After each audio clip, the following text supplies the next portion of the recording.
Just a quick note, we are going to be recorded, so if you can, please keep your video and microphone off in case unless you want your dogs barking or other activities to be recorded for all time in our webinar. But maybe, Brooke, you could give me the next slide.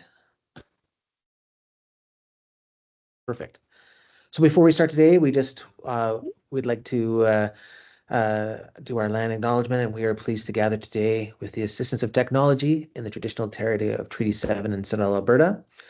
The Bow Basin is also home to the Métis Nation District 4, 5, and 6. We acknowledge that all those who share a deep connection with this land and its waters. The BRBC respects the histories, languages, and cultures of all Canada's First Peoples, whether they be First Nation, Métis, or Inuit descent, and acknowledge that their presence continues to enrich our vibrant communities. Next slide, please, Brooke. And as I mentioned, we'll just have a few housekeeping notes just to get us on board here. So as I mentioned, if you can keep your mic and your camera off, that will help with the bandwidth and help with the recording. As the presentations and the discussion is ongoing, please put your questions in the chat box. We will run through the chat box first for questions, and then if there's time left, we will use the raise hand option if we need to. And obviously, if there's a question regarding what's included in the chat box, we might ask that person who raised the question just to clarify if there's a need. All right, next slide, please. A little bit of an agenda, just welcome remarks. Welcome. Thank you for participating. We'll have a little bit of an overview from Lisa and Jamie, and then an overview of the data set and the tool from Leif, and then we'll move straight into questions after that, and hopefully we'll answer them all. If we do not, please either send myself, just send myself your list of questions, and I'll do my very best to get them answered and get it out to the group as soon as I can. Next slide, please. Great. Well, yes, thank you very much for participating with us today. We're really excited to have you all here. We're really excited to be hosting this ESA dashboard tool. While we weren't the driver of designing this tool, we're very happy to host it and keep it living on, and hopefully we can make the tool even better over time. So we believe that kind of the state of the watershed tool and the environmental sensitive areas dashboard kind of work complementary to work together, and they kind of help support the ideas and the notions that the Bow River Basin Council wants to support in providing science-based, data-driven support tools that can help watershed management decisions. With so much available information and our timelines are getting shorter all the time, tools like the ESA dashboard can kind of help, I think, save a little bit of time, be a bit more efficient, and get people quicker up to speed about some of the high-level issues that they might be encountering on the landscape.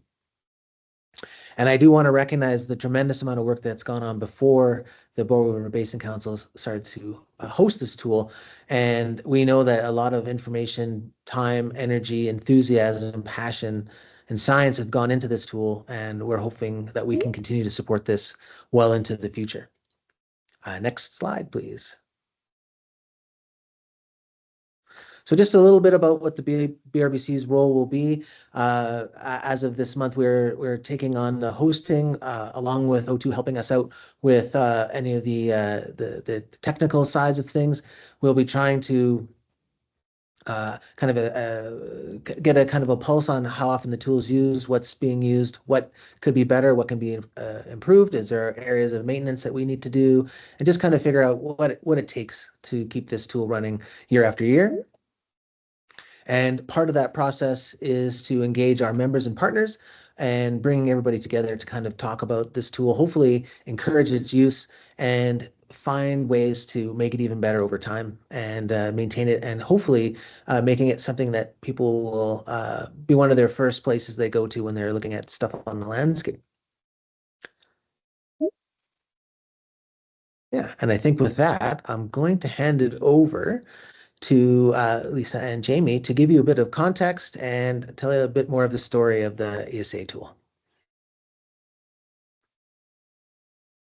Awesome. Thanks for the introduction, Mike, and thank you so much to BRBC for continuing this work.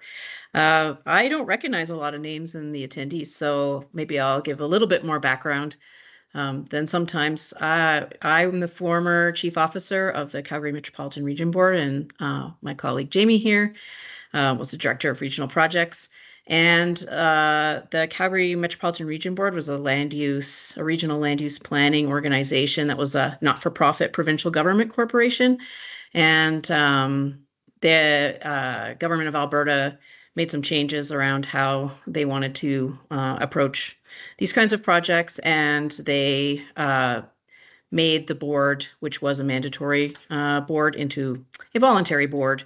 And as such, the board made the difficult decision to wind down. And yesterday was the last day. So the board does not exist as of yesterday, but so we are so grateful for this opportunity to have this project live on as a legacy.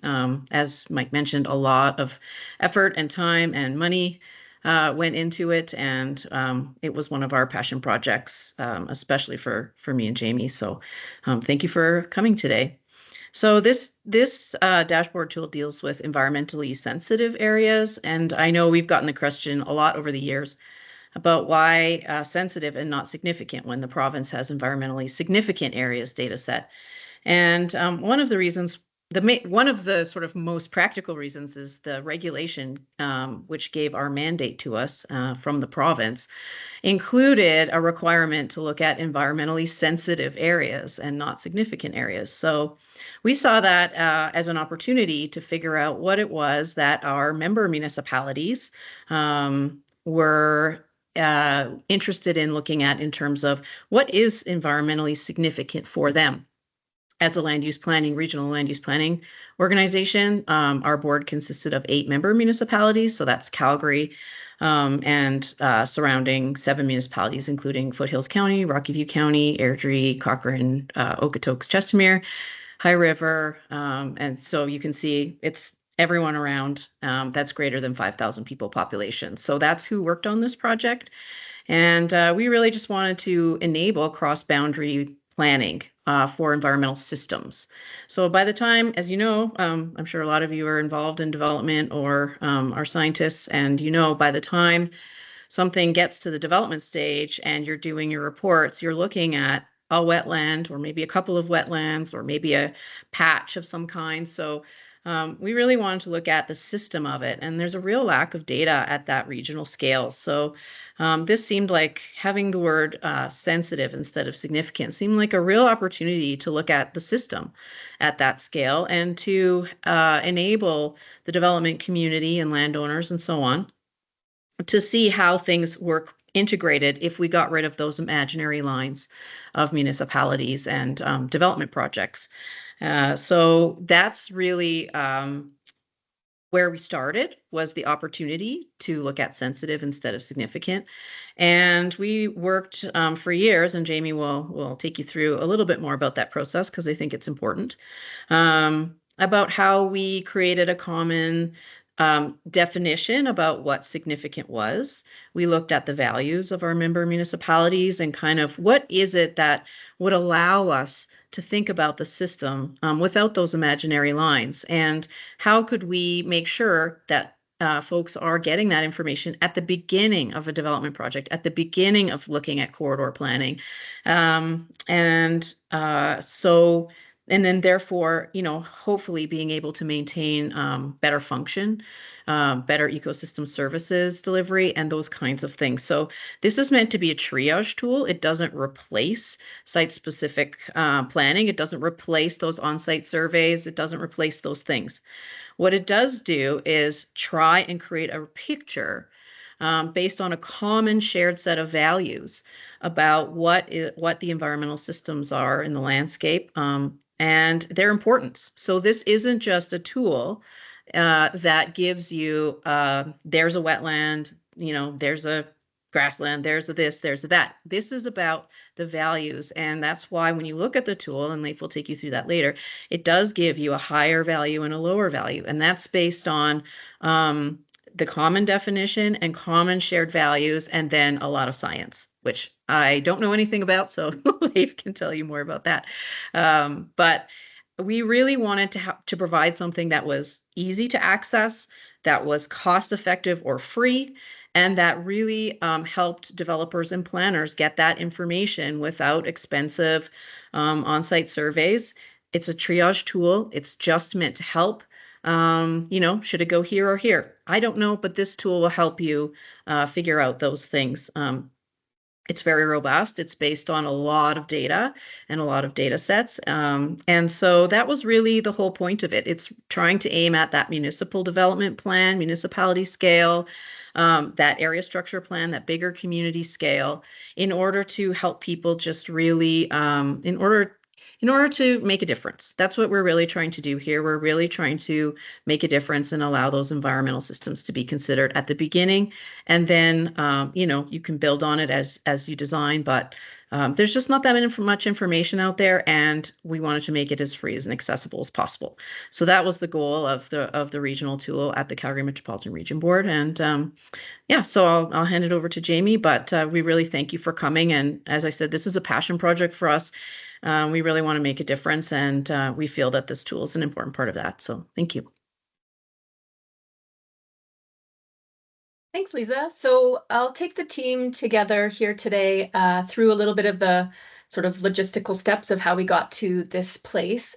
Again, as Lisa mentioned, the regulation required environmentally sensitive areas policy for statutory plans to be considered in the growth plan. And so not environmentally significant areas, again, that very unique definition to the Calgary Metro region, again, as an opportunity. So in 2018, we started the development of that common definition with regional objectives, regional outcomes that we were striving for related to those systems.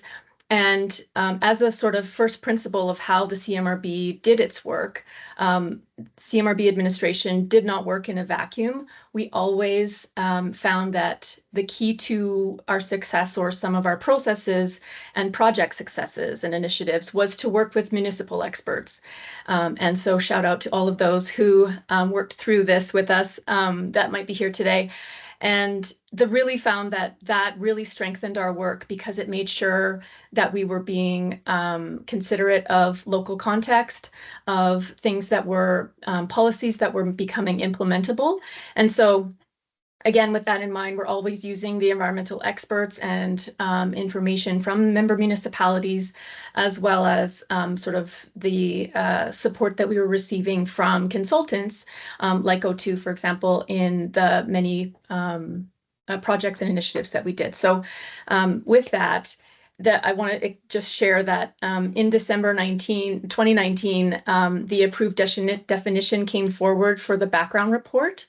And so that led to the background report being used as a foundational document for the development of the growth plan, which was approved by the board in 2021 and in 2022 by the minister. And so there were specific policies around environmentally sensitive areas that were in there.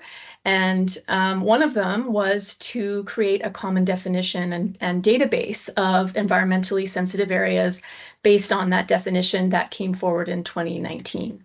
So after the growth plan approval, that environmentally sensitive areas database became one of the implementation tools that we were creating, and a project that we developed and finished in 2024. So that process took a long time.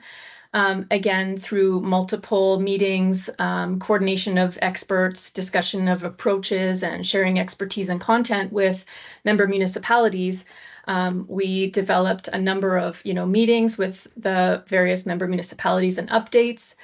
We talked about working with municipal staff to develop a scope for the environmentally sensitive areas database and how it would be led. And so then through an open competitive bidding process in 2021, O2 was selected as the successful proponent. So With them, we again worked with multiple check-in points with member municipalities, as Leif can attest to. And we also brought a number of updates to the Land Use and Servicing Committee of the board, which was a working group. So that's where we received a lot of that update, maybe issues or areas of concern, and address those with input and the feedback from member municipalities as well as the elected officials, etc. So we were working with board and committee members to bring them along in the process of development of this. And so that's sort of another piece of how we landed. So that was approved. The database was approved in 2024. But also in the meantime, in 2023, Lisa and I and a colleague of ours were at an APPI conference, and we received interest from Alberta Real Estate Foundation on the database. They thought that this was a great idea, that it would be very helpful. They're really engaged. And so we pursued that and followed up, and we were given a grant following the development of the database. We were given a grant by AREF, Alberta Real Estate Foundation, to develop a dashboard tool, because at that point there was only a database. There wasn't any way to share the information more publicly, more broadly, and be just open and transparent as part of our the CMRB's at that time, foundational principles. And so in July of 2024, the CMRB approved the development of a dashboard tool, with the understanding that there would be a grant from Alberta Real Estate Foundation. And if our colleagues there are here, again, thank you so much for your support on our project. And this project couldn't be possible without their support. So that is the generation of how we got here. I will now pass it over to Leif, I think, unless, Mike, you have... I think we're passing it over to Leif. So thanks very much. That was my 2 cents. Again, really happy to have this labor of love live on beyond the CMRB. So thank you very much. Yeah, thank you, Jamie and Lisa and Mike. Really grateful both for the CMRB's initial vision for this work, and then for the Bow River Basin Council's gracious offer to sort of let this live on after the CMRB's dissolution. I'm Leif Olson. I'm a landscape ecologist and the senior open space planner with O2 Planning and Design here in Calgary. And I've been really the chief project coordinator for this work since 2019, when we first started working on the initial concept of an environmentally sensitive areas designation for the Calgary region. Let me just share my screen here. Really, the intent of this database and the dashboard tool and all the work that has gone into it has really been to develop a shared ESA framework for the Calgary metropolitan area, to come forward with a shared set of definitions and a common understanding of what factors go into the designation and the recognition of environmentally sensitive areas, to provide some data standardization as we move across municipal boundaries and really draw on the best available data and create a consistent delineation and classification to foster more consistency, certainty, and fairness in land use decision-making across the region, to better recognize the ecological functions and services that exist within the area, and to foster greater sustainable land use decision-making over time. There's a lot of benefits to this sort of approach, I think, both in terms of fostering that consistent understanding of how to define and how to speak about ESAs within the region, to ensure the preservation of key ecological functions and services through sustainable development decisions, to inform decision-making and foster stewardship across the region.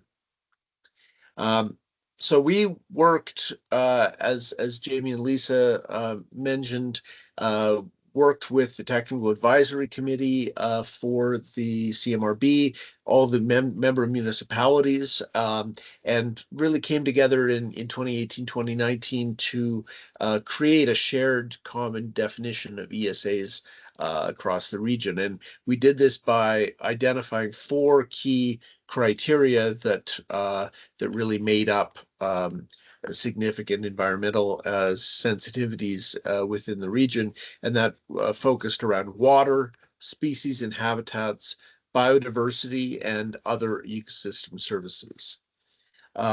In terms of how these were defined, we wanted to identify areas that maintain the provision of water quality and quantity throughout the region and provide protection against drought and flooding events. We wanted to identify areas providing habitat for identified local species of interest, designated species of conservation concern, or other identified focal species that individual municipalities considered important enough to track and incorporate into their decision-making. More broadly, we also wanted to understand areas that provided rare, unique, or biologically diverse ecosystems or unique landforms that couldn't be easily replaced and whose loss would have a significant impact on the function of the area. And we wanted to identify areas that contributed to other important ecosystem functions or services at regional or local scales. And this is a bit of a grab bag. I'll get into some of the details about what factors went into this in a second. And then within each one of those criteria, then we identified a set of sub-criteria. Within water, we identified riparian areas and flood hazards as important, wetlands, groundwater, and surface water. Within species and habitats, we focused on sensitive species and focal species habitats. Within biodiversity, this was a more landscape scale that looked at biodiversity assessments done by the ABMI and other organizations. We identified rare and unique ecosystems that could not be found commonly across the area. We assessed intact ecosystems to look at areas that were largely unfragmented and well-functioning. And we conducted a landscape connectivity analysis to look at how flows of wildlife through the area concentrated in particular pinch points or other key areas that should be preserved to, again, maintain those ecological functions. Within other ecosystem services, that criteria, we looked at significant landforms, including glacial landforms and other large structural factors that, again, could not be easily replaced. We looked at existing natural resources that contributed to the cultural well-being and way of life, as well as the actual economic contributions of those areas. We looked at ecotourism and recreation, including density of use in drawing on Strava and other estimates of relative usage throughout the area. And then we drew on other factors that spoke to the cultural and heritage contributions, including larger databases maintained by the province around recreation and tourism, as well as important heritage locations in areas with significant potential for paleontological and anthropological resources. And we identified all these, scored them in various ways, and summed them together to create a single regional ESA value layer that we'll go into in greater detail. And again, not to belabor the point, but there was a wide variety of data sets that were brought in, some maintained by the province, some by individual municipalities, and some by other non-governmental organizations, with the goal of identifying really a wide range of values that were available, data sets that were available across the entire region, so that we weren't preferentially biasing our valuation of the region towards areas that had been more thoroughly studied, for example. So this did mean that some data sets that might be very useful at a site scale or at a municipal scale weren't incorporated in this simply because they weren't available across the entire region. And, as I get into this level of detail, I really do want to call out Megan Horacek, who I believe is on the call here. She, through her time with O2, contributed immeasurably to the synthesis and the valuation of this area. And really, this project wouldn't exist in its refined state without her very good work here. So thank you, Megan. Looking again, I'm not going to go into great detail here, but we also considered some of the data limitations, the coarseness, the date and the quality of the data to again recognize the limitations here. We don't want to say that this is a be all and end all. There's immeasurably more work and research and understanding that needs to go into periodically update this work. And there's undoubtedly other important factors that aren't reflected in this data set that we would be happy to see incorporated over time as we learn more about this valuable and unique and diverse landscape. Within species and habitats, we really did focus on the ones that were identified as of special conservation concern, as well as key focal species that identified, particularly important or umbrella type species that reflected the natural composition and biodiversity of the area.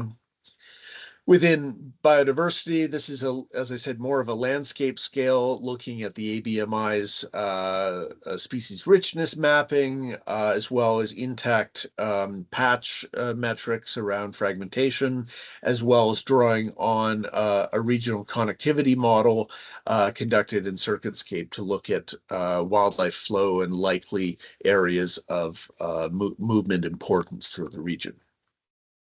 And then within the ecosystem services, we looked at significant landforms, surficial geology, steep slopes, key glacial erratics, and other glacial landforms, soil values in terms of its contribution to agriculture, as well as erosion risks, looking at areas of particularly important ecosystem tourism and recreation potential, as well as trail usage to identify areas that had significant important value to the tourism and recreational economies of the area.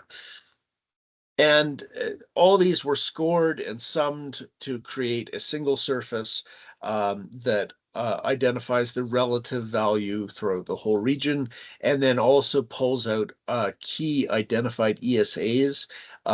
Again, this was really to contribute to some of the requirements of the CMRB's growth plan. And while that may not have the same weight behind it once did, I think it still is an important resource for individual municipalities to really recognize that it's very rare to find an area that doesn't have some importance across the entire area. There's effectively no area in the region that doesn't have some ecological value, and looking at those identified most sensitive areas, they're commonplace, and it really does need to inform land use decision making. So I'm gonna switch now to a demo of the tool itself. If you'll bear with me as I shift my screen. Very good. So as you initially load the tool, it provides a disclaimer of some of the limitations of the data set. It provides acknowledgements of the funding and other contributions to the development of the database itself, and then asks you to go through a quick tutorial. Effectively, the map is the central interactive tool here. You can search by quarter section or street address. You can print a screenshot of the map area, zoom in and out. This is all fairly standard functionality. You can select either individual quarter sections or multiple quarter sections. We felt that the quarter section was the appropriate minimum reporting unit for this data. Obviously, a lot of the regional databases can be quite coarse, and we didn't want to have a situation where people were drilling down to their own backyards and necessarily taking at face value what a regional level and fairly coarse data set is saying. And so there's an inherent grain to a lot of this work, and we want to recognize that it really is intended, as Lisa said, as a triage tool at a regional or area structure plan level to provide an initial scoping for what's available here. And so again, there's a great deal of detail on how to turn factors on and off. There's also an information tab that speaks to the underlying data sets and the like. So I'll just show a quick demo of this. Effectively, you can zoom out to the larger extent. Within each one, you can then turn the total ESA score off. You can look at individual layers for water, for species and habitats, for biodiversity, and for those other services. If you want to just see a single one, you can turn it on and look at, for example, densities of ecotourism and recreation use. And generally, I think most users will be comfortable just using the raw level of the total scoring. And so in each one, you can then zoom into a finer level and select individual quarter sections. For example, if we just want to select the Glenmore area, then the synthesis basically will draw on all those underlying data sets to provide an overview of the total ESA scoring for the area, and important summary statistics about how the distribution exists, as well as then speaking to some of the individual sub-criteria. For example, as we can see here, 46% of the area I just selected is of the very high score. 26% of that is very high score for water.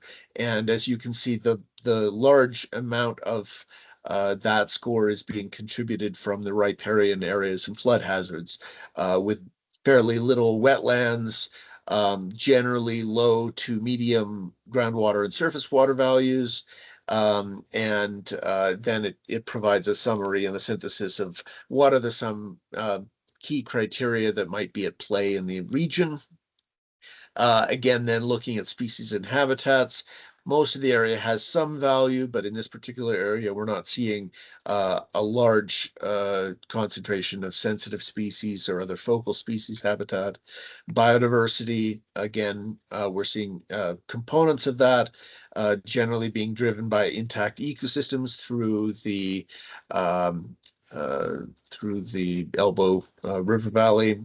And then looking at other ecosystem services, there's natural resources and recreational potential, and some significant landforms as well. And so obviously you could select individual layers as well if you want to see, and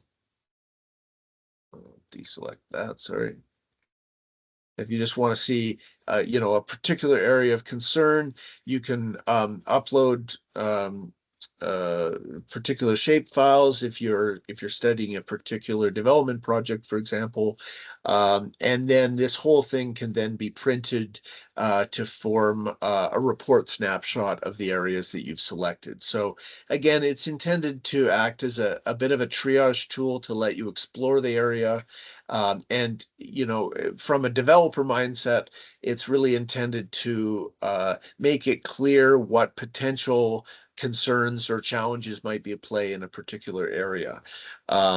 It's It's not intended to replace or even really supplement field level assessments, but what it can do is give you an understanding of what factors are at play and what sort of experts you might need to really understand the function of a particular area as you drill down. And I think at that point, maybe I'll stop here and we can move into some questions, and I'm happy to drill into some more detail as needed. But that's effectively how the tool works and the overall intent of the project. And yeah, happy to hear about how it might be helpful to your own work or any questions you have. Perfect. Thanks, Leif. And the first question I have in the chat is, do you have any case studies, examples of where this has been used? And then they say they think it's an awesome scoping tool. So yeah, any kind of examples of how it could be used or how it has been used or something similar. Well, certainly, I know it's of interest for the municipalities of the region. We've used it internally with projects that O2 has been conducted on more development applications and conservation lenses to sort of understand what are the initial passes through, for example, the development of the Paskapoo Slopes and the regional park there around Medicine Hill. And I'm not aware of, again, this has been relatively constrained to the CMRB in particular. So I think we're just moving into that public facing world now. So the intent is for this to be more broadly made aware to the general public and to other organizations who might use it. So yeah. Perfect. And of course, Lisa and Jamie, if you want to jump in at any time, please do. The second question is, what is on the ground scale of the data?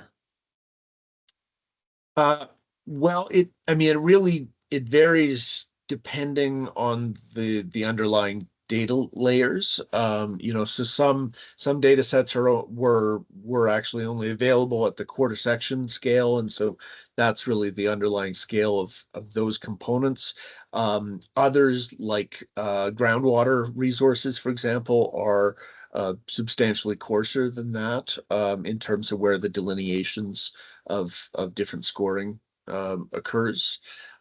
It really does vary. Again, we're not through this tool, we're not reporting anything finer than the quarter section as a minimum unit. Perfect. So a question here is, how easy would it be to expand the tool beyond its current boundaries? Yeah. Yeah, again, partly it is dependent on what data is available. But absolutely, it is something that's easy to apply elsewhere, especially if we're speaking about things like the ABMI species richness data and whatnot that cover quite a substantial portion of the area. Some of the underlying data sets are based on analyses that we've run, such as the circuit model, and again, easy enough to apply. We've been using a similar set of approaches up in Smoky Lake County on some land use suitability modeling work that we're doing for the county. So the approach is really, I think, universally applicable. It just matters about what data sets are available for the region, what inventories can be developed. Things like Strava, for example, and the other recreational usage inventories. That's fairly commonplace these days. You can query those for most areas of Canada even. And other factors are more contingent on data availability. So when we think about riparian areas, for example, that's really or wetlands, it really does require a more detailed inventory to be confident in the boundaries and the borders. But the intent is Yeah, for this to be flexible over time. Yeah. Perfect.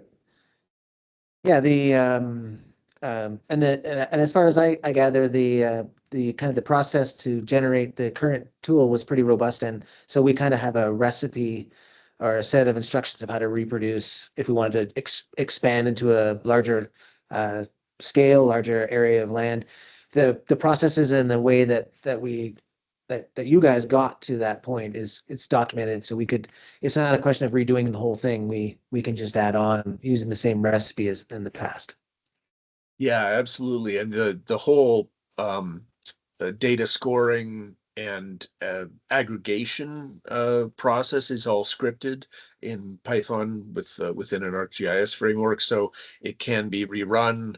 And the intent really is for this to be a living database. When it was being managed by the CMRB, there was a commitment from the technical groups from the municipalities to update that over time. And really the intent now that the Bow River have stewardship over it is to solicit opportunities to have that expert input and have more foster continued updates to this over time. Perfect. I'm just gonna scroll there. Getting lots of questions here. I'm scrolling down to keep in mind. We have a question here, and we sort of covered it before, but maybe it's one more chance to boil it down between the difference between a sensitive and significant area, knowing that both of those things are defined slightly differently in documents. Maybe Lisa, you want to give it another shot, or Leif? I mean, at the end of the day, it is English. There is always going to be that challenge of being specific about terms that are used in a variety of contexts. I would say, significance is something that is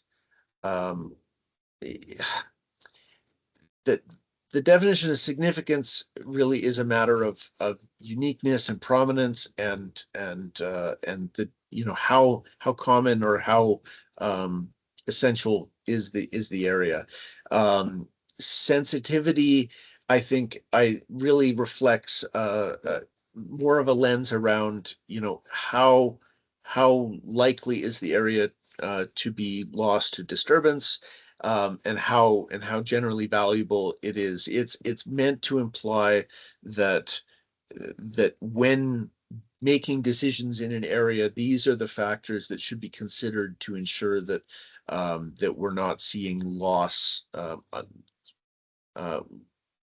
without awareness of the value of the area. It is always going to be a bit of a challenge in terms of the clear definitions between those sorts of words, though. And as Lisa said, I mean, the reason we're using sensitive really did come out of the direction of the mandate of the growth plan itself. And I think that's excellent, Leif. I think you really hit the nail on the head there. The one thing I would add is this, as Leif just said it right at the end there, this was always meant to be about information and understanding. It's not a regulatory tool in that sense. That's a good point. So it doesn't relate to, like, the province says, like, look at a thing and then you have this process and then you do that form and then you pass this test and then you get a permit. And that's not what this is for. It's not part of that. It was always meant to just really help people have an easy way to value those things in their work. And that's really what it was about. It was never about getting permits or any of those kinds of things. It down to the site. I mean, that's an important process, but that's not what this is for. So that's, I think, to me, that's like at the core base. It's about values, not about permits. So I think that's kind of the main difference in my mind. Perfect. So the next question is, I guess, more of a demonstrative question.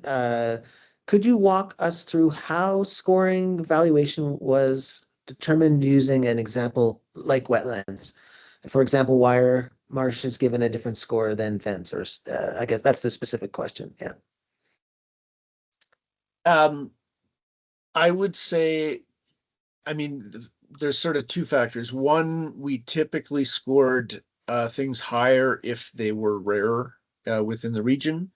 There was a fair bit of back and forth regarding with the technical advisory group as well, in terms of what layers should be incorporated and what factors should be scored higher than others. In particular, yeah, it was really looking at you know, how commonplace or how rare were particular kinds of wetlands within within the region. Okay, perfect. The next question is, will the municipalities be using this data to determine the ESAs under their respective BIA frameworks? That's certainly the intent. Obviously, you know, without that overriding guidance of the CMRB, we shall see how municipalities drift from that concept. I know there's, you know, certainly a great deal of um, enthusiasm for this work with City of Calgary, with Okotoks, with High River, and you know, the intent is for this to be easy to use and therefore easy to adopt. It's not necessarily intended to replace any other processes that individual municipalities already have in place, but it's meant to make sure that there's at least some degree of consistency across municipalities in terms of what they recognize, if not how they plan for what they recognize. Okay, and I just noticed now because of where my mouse was, I was covering up the second part of the question, was did these ESAs generally align with provincial ESA scoring? I mean, yes, I would say generally, if an ESA was identified at the provincial level, it came up at at this regional level. I would say there's many more areas that are recognized through this process than the province data set includes. Again, the provincial data is, I would say, even more coarse than this. So it has a sort of minimum grain, and the factors that went into that delineation resulted in fewer significant areas identified compared to high scoring areas that we identified. Okay. This question is, would there be a possibility to update the tool to use the Bow River Regional Wetland Dataset land cover data instead of the compiled version? Or would that be a large undertaking? I guess just trying to understand how the layers could be manipulated. Sorry, I think you glitched just as you were saying what data set you're Oh, talking of course about. I did. Yeah.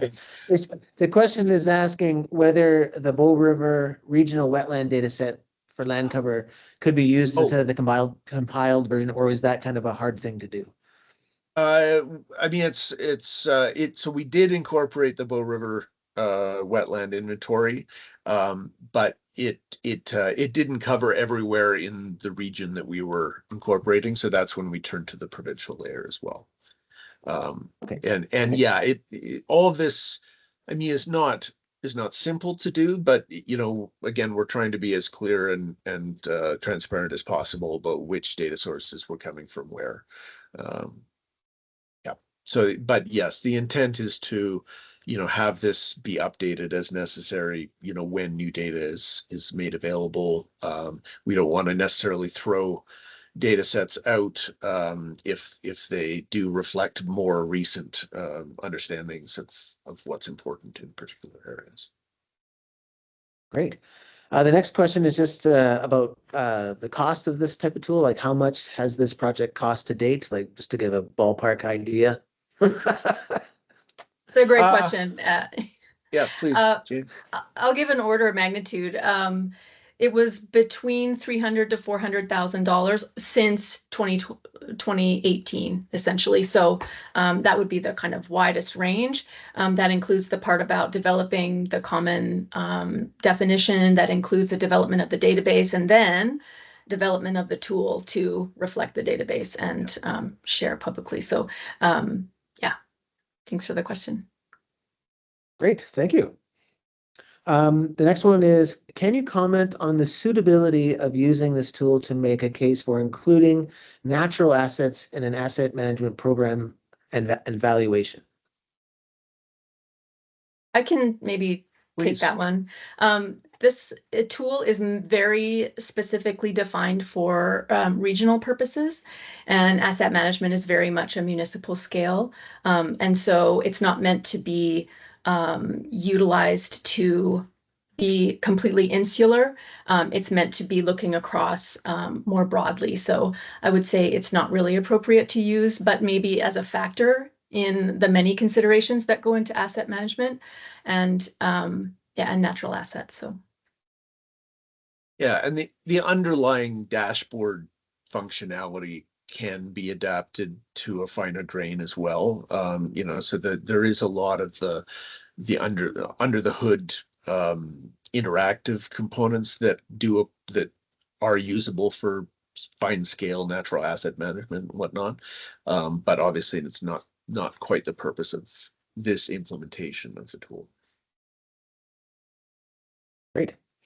Next question is, can the data set be viewed directly in ArcPro? Yeah, so I believe the Bow River Basin Council is hosting the raster layers that go into the criteria and subcriteria, and that's available. And then certainly the data sets that were maintained by the CMRB and the publicly available data that went into the scoring, those are all spatial data layers that can be viewed. There are some data sets, for example, the recreation tourism features inventory that the province maintains is not flagged as a publicly available data set, so that sort of data isn't shared as part of this, but certainly we flag which data sets went into the scoring, and you're welcome to ask and apply for access to the right sources. Perfect.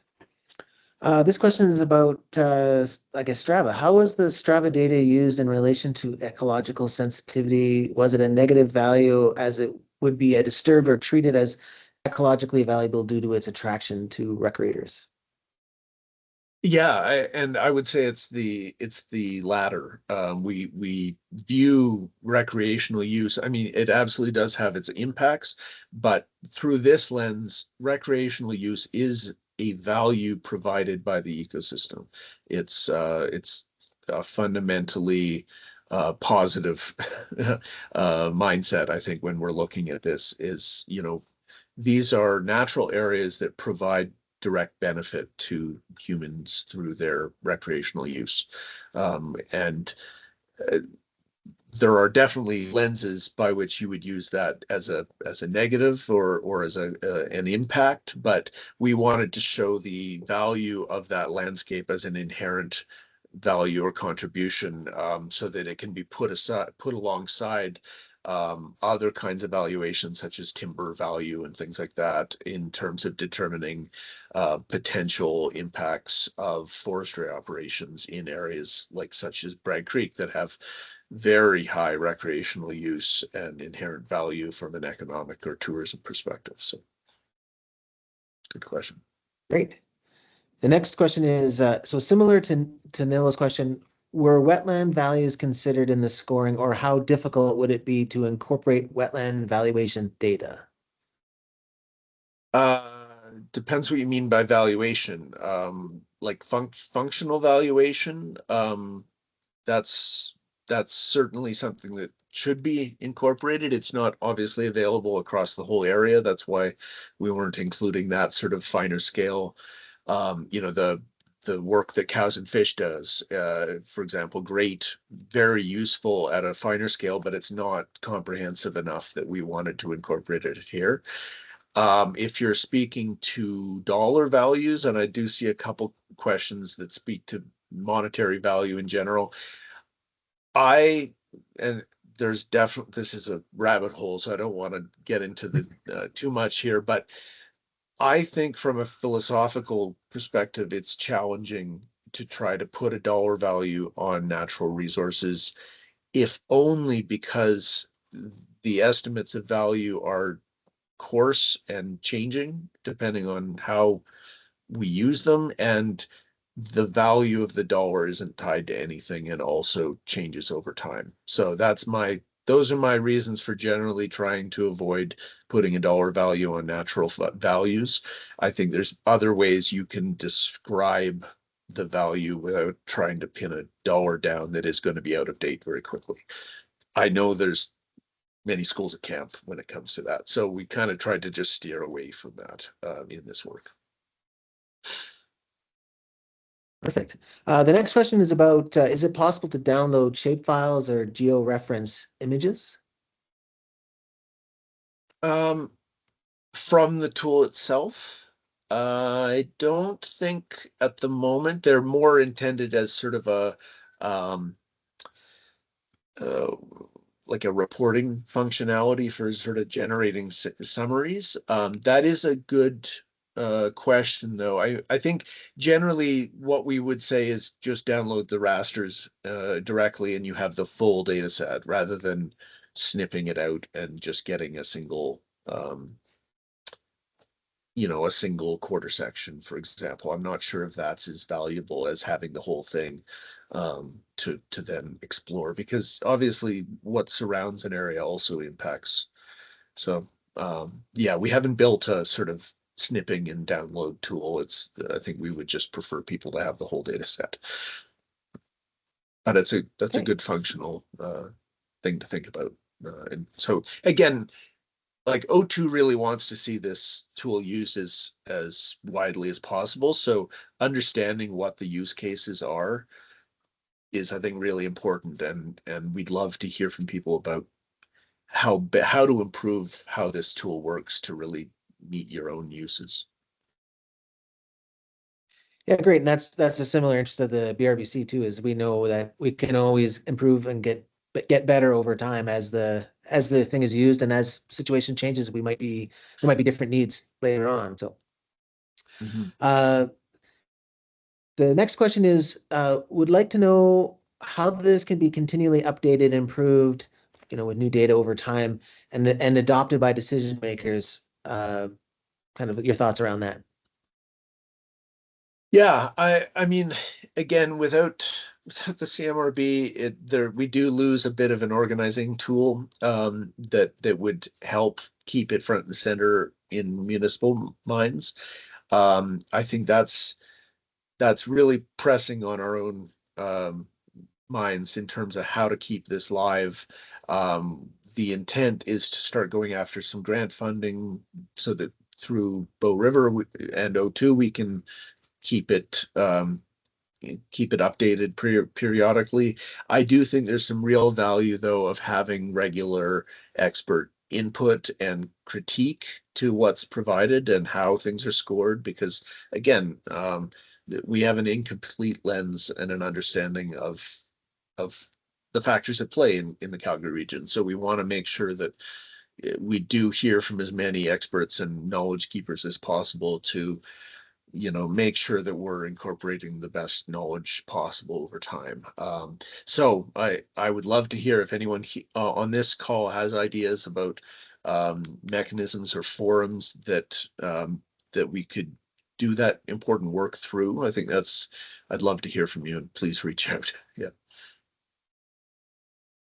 Yeah, and yeah, that's kind of a lot of the things that the Bow River Basin Council does too already, is to try and bring knowledge experts together to discuss these kind of things. And this one webinar won't be the final opportunity to have a workshop or other opportunities. We're planning to have some with some of our members and community partners. And so those will be opportunities to, I think, tease out some of that information, Leif. So yeah, we will work together with you on that to see if we can develop that roadmap to keep going forward and making this better. The next question.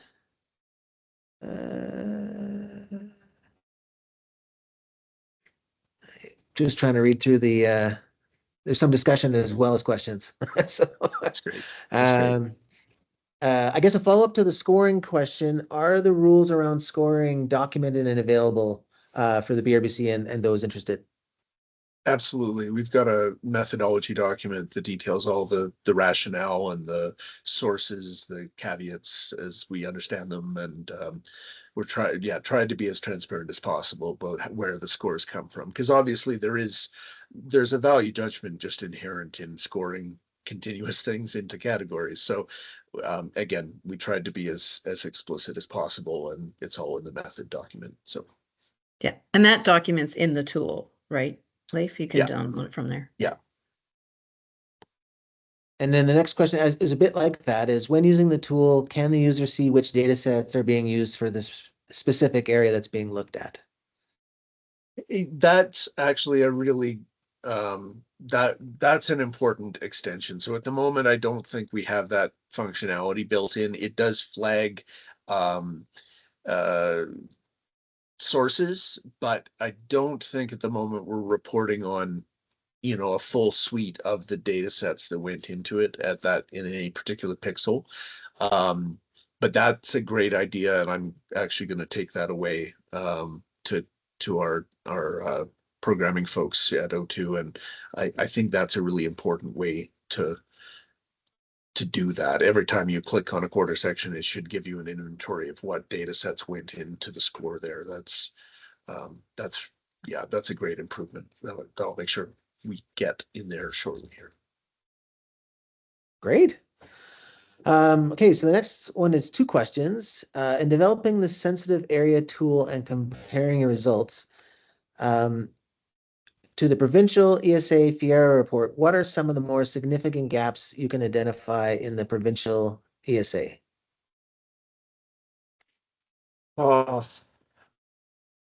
Without the provincial data set in front of me, I'm hesitant to say too much. I think certainly, things like the major river valleys, those are obvious, and they align well. I would say generally we're seeing a lot more value in the foothills, especially in the southwest of the region, as well as sort of key pockets throughout the more agricultural areas in Rocky View and foothills. Also, obviously there are some pockets, within Calgary itself, interestingly, the highest and the lowest scoring areas for the whole database occur within about 1 kilometer of each other in Calgary, around the bird sanctuary and then around the Ogden refinery area, effectively. So I think that was just an interesting aside. But yeah, I think generally we are seeing a lot more values in the foothills than the provincial layer recognizes. But again, not having the provincial ESA up in front of me, I'm sure I'm overlooking a few things right now. Jamie, do you have a bit to add? On. Oh, please. Yeah. I think if I remember right, also, Leif, the provincial data set is quite out of date. It's not out of date, but it hasn't been refreshed recently. No. And I think that might be, I think that might be one gap that we could say about ESAs at the provincial scale. The second part of that question is, what are some of the benefits or disadvantages of trying to apply a monetary value to your scoring? You sort of covered that before, but maybe you have a... Yeah, I just, in my mind, it's hard to do well.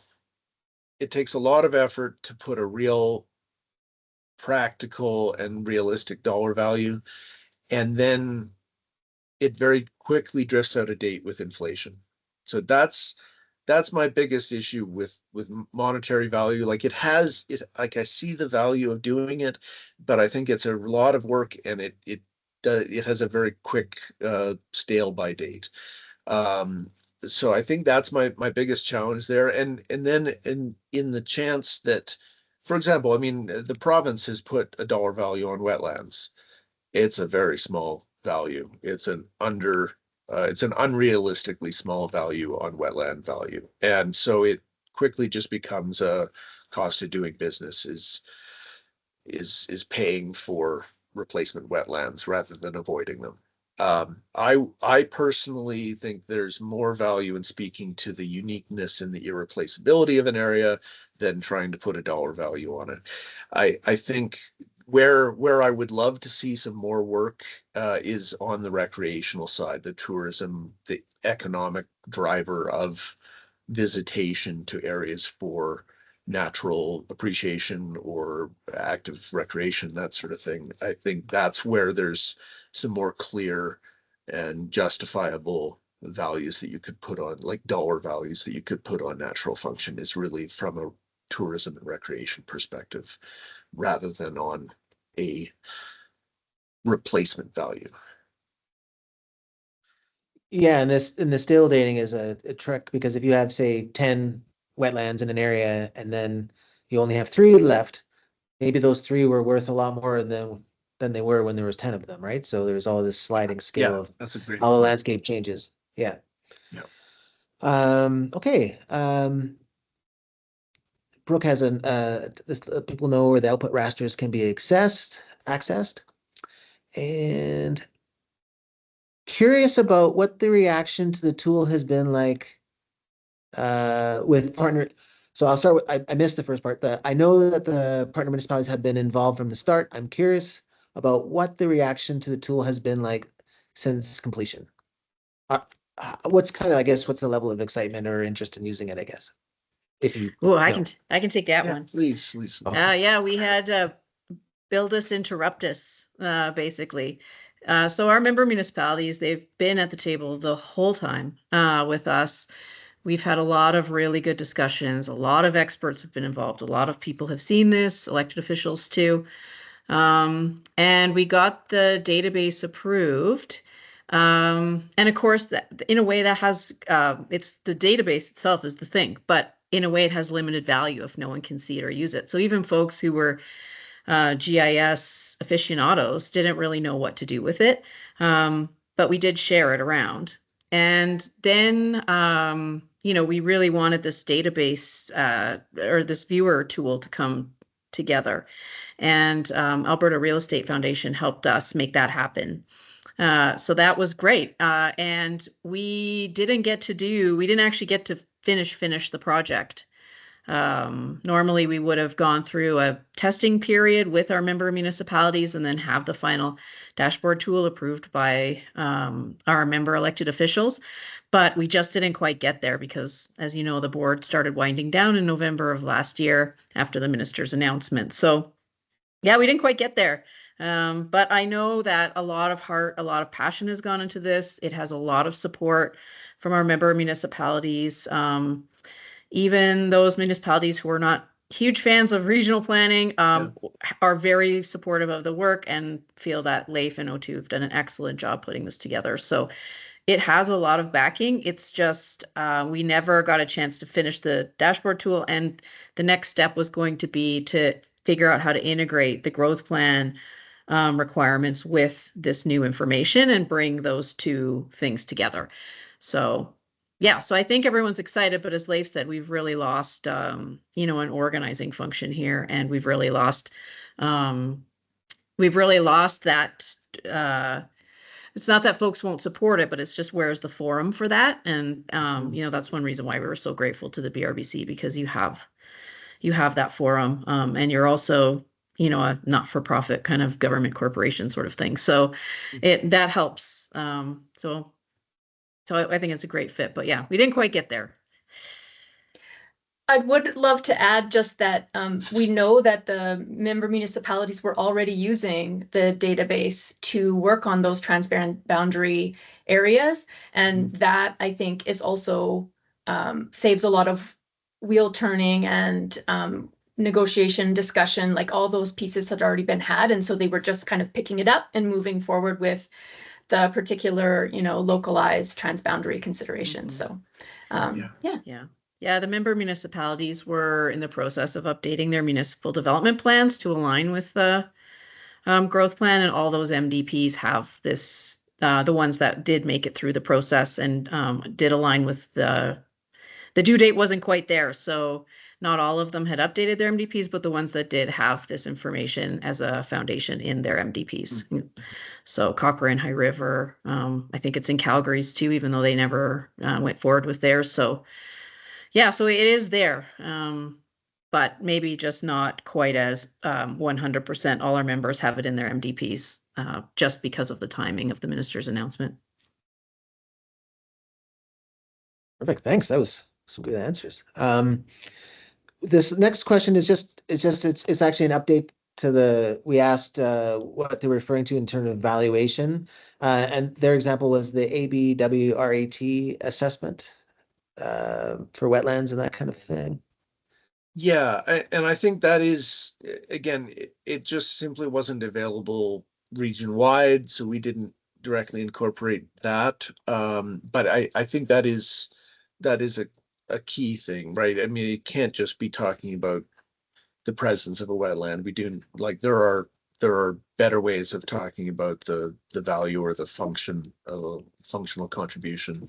They just often require a lot more on the ground input. And so anyway, as those tools get built out more regionally, I think that's essential to incorporate. That would be, number one on my list for things to be improved over time.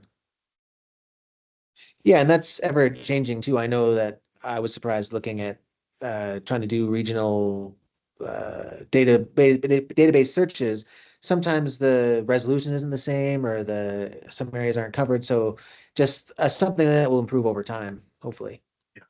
Yeah. I mean, I would love to see us as a province putting much more significant investment in functional inventories of natural features. Like I do think that's both from a resiliency. I see the comment about landscape resiliency and drought mitigation and water quality, and that really, I think, was the driver. The water component was the driver for this work at the municipal level, is just recognizing all the impacts that drought and flooding have had on municipalities in the region. That becomes, I think, just the narrative around the value of this, that also then dovetails into ecological function writ large. Perfect. So the next question is any engagement with First Nations on the culturally significant areas?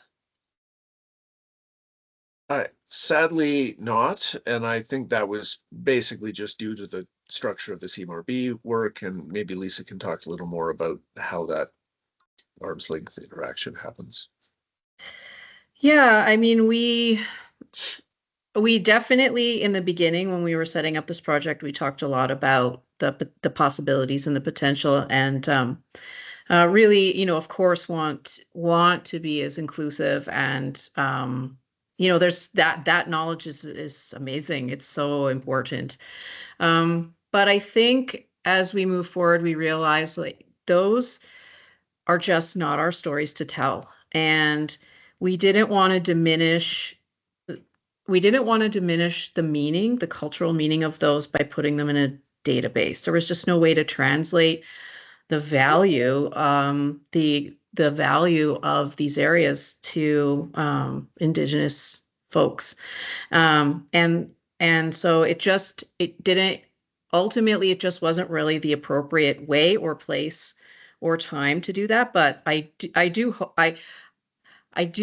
hope that happens someday. But those stories are not just for our easy access. They have a lot of meaning. There's a lot there. And that was one of my greatest learnings as we explored that aspect, is just how it's important to do right by that knowledge. It's It's very, very important, and we didn't want to reduce it to a query. It just didn't. It's not right. It didn't feel appropriate. So I hope someday we can figure out how to bring that to light, but we don't want to diminish it, and we don't want to simplify it, and we don't want to undercut its value by just reporting on it. That's at least that's how I feel about it.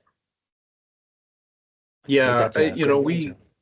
we did a really once in a lifetime project a few years ago where we were working with the designating the North Saskatchewan River as a Canadian Heritage River, and so that was obviously front and center. You know, this sort of dovetailed with this work as well, and we did a lot of engagement and interaction with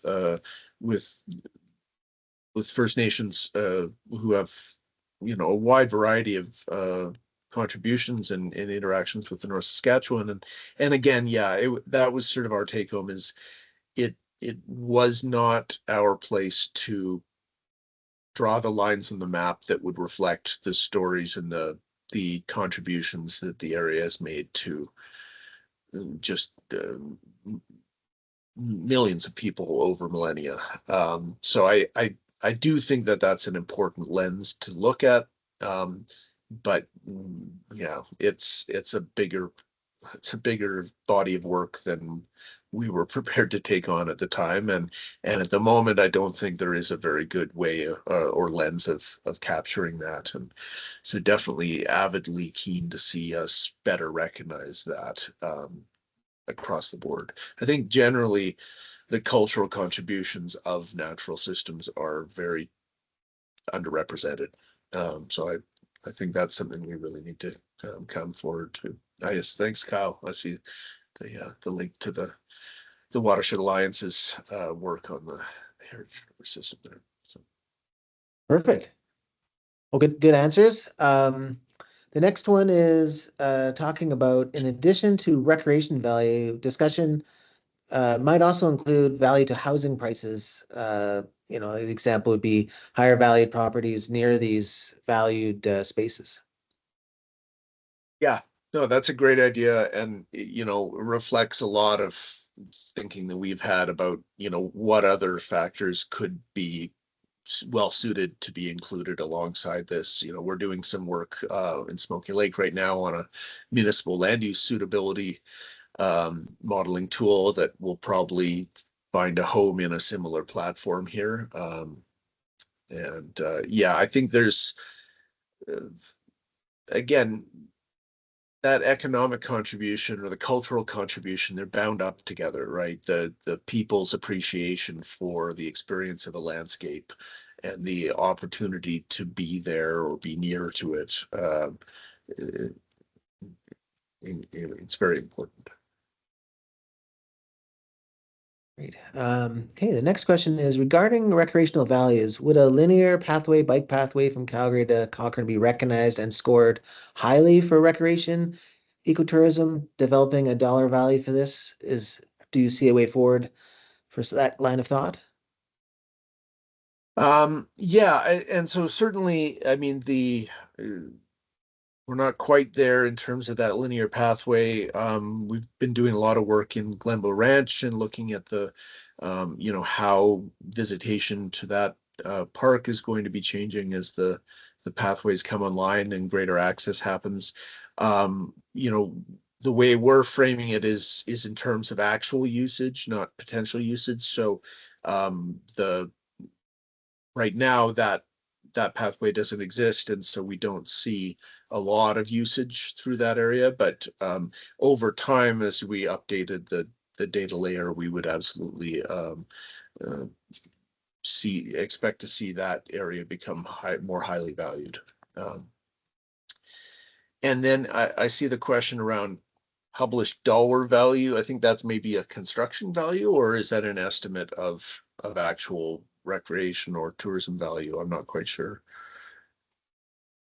I guess it's just around whether that yeah, has anybody ever figured out what the value would be? But I haven't seen anything myself. But as a as someone who's closely linked up to cycling, it's an interesting question for sure. Okay, so this next one's a bit longer, so I'm going to read it a bit here, but do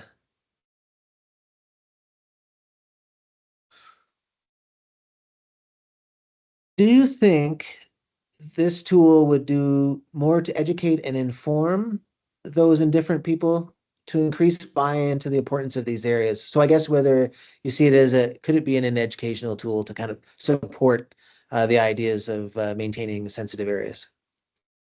Yeah, I mean, I would say the three primary audiences would be, you know, the municipal planners, developers and landowners, and then the general public to sort of understand what values exist and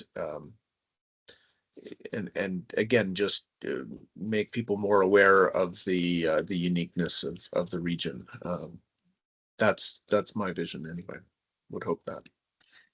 Yeah, and I see that too. I at the beginning, I talked about how the state of the watershed and this tool might kind of augment each other's purposes, and I think the state of the watershed might get into singular issues like wetlands or wildlife corridors or water quality, but this tool kind of brings them all together, so you kind of get that snapshot all at once. So I think it's a good way to they kind of can feed off of each other to kind of I think educate and inform on these why we think these natural resources are and these sensitive areas are so important.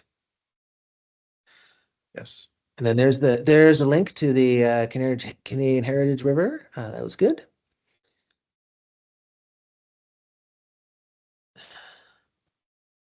And yeah, I mean, maybe I'll just weigh in. I see some conversation around the First Nations involvement, and you know, the First Nations are not a part of the CMRB, and so they did not, through the province, have a seat at that table.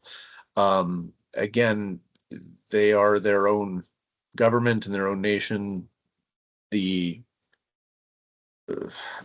onus is on them to tell us, what they want to share with us.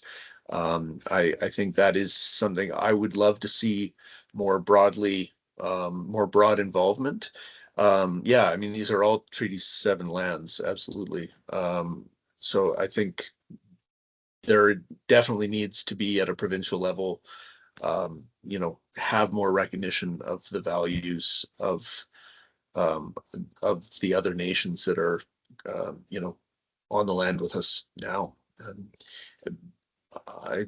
but again, I'm not in a position to speak for them. And at the end of the day, this project is intended to build, to bring together data that is publicly shared. We're not, we didn't have a mandate or an onus to demand it of others. I would love to see more interaction between the province and the other Treaty 7 nations for sure.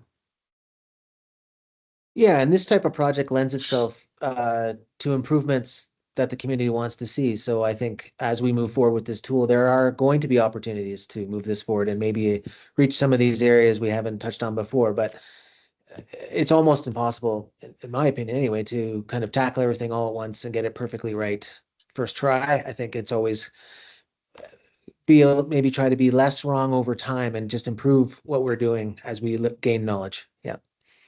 Well, I Yeah, think and we if yeah. I can just say, we did intentionally try to keep space for important factors that we didn't have a good handle on, in terms of recognizing that there are gaps in our information, there's gaps in our knowledge, and there's ongoing effort that is needed here. Yeah. Yeah, so we'll continue to improve and see what we can do. I noticed that we're at 127, so we're right at the end of the session. So I'm very grateful for your participation, both those from the speakers and those participating as viewers.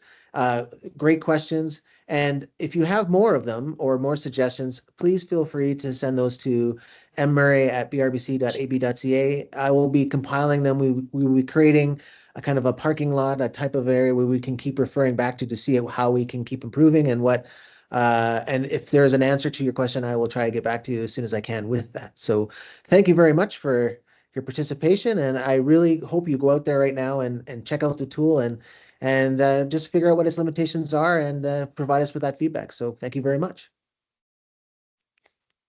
Yeah, a real Have a great pleasure, afternoon. everyone. Thanks for your time. Thanks again. Thank you.